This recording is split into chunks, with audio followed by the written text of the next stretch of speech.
North Canton has always been a very tight-knit community.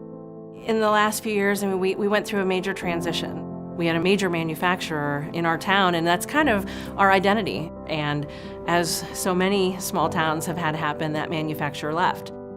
And we had to take a moment and think about how are we going to pick ourselves back up and keep moving ahead, because it's our kids. Everything we do every day is about our students and their future opportunities. There was a grant being offered from the state of Ohio. It was very unique, had kind of never been done before. So when the grant came along, it gave us a chance to engage in active learning.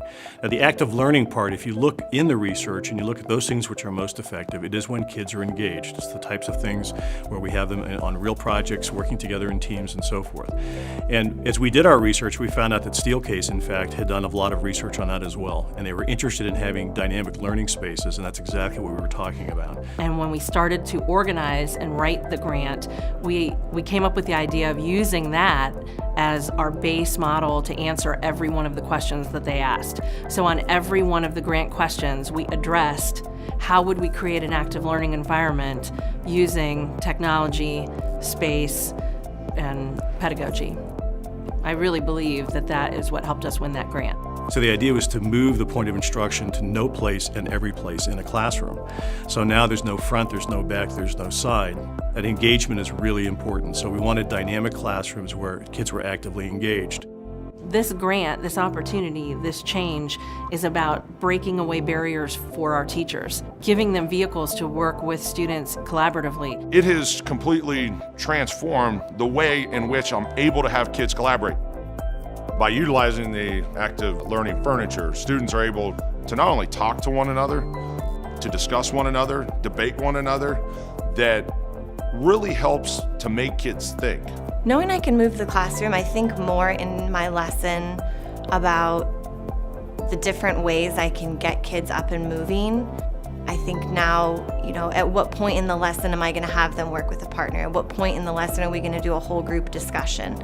How can I rearrange my lesson to make those constant changes to keep kids interested, to keep them engaged?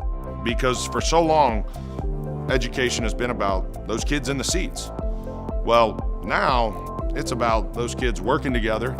Same thing is getting accomplished, but how can you do it in an environment that draws out more students participating, more students being involved?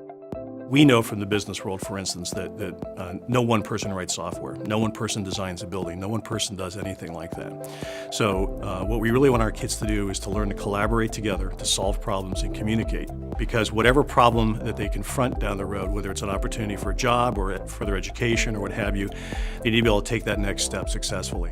All of the things that we have done it really kind of gave us a chance to reinvigorate how we feel about our community and be proud of what we do here. We see our city doing this now. We see that manufacturer's building being changed into apartments and a thriving retail business community. So how can we innovate? How can we do things different? Every conversation we have is wrapped around what's best for our kids. It's that pride that comes from our community that will keep us moving forward.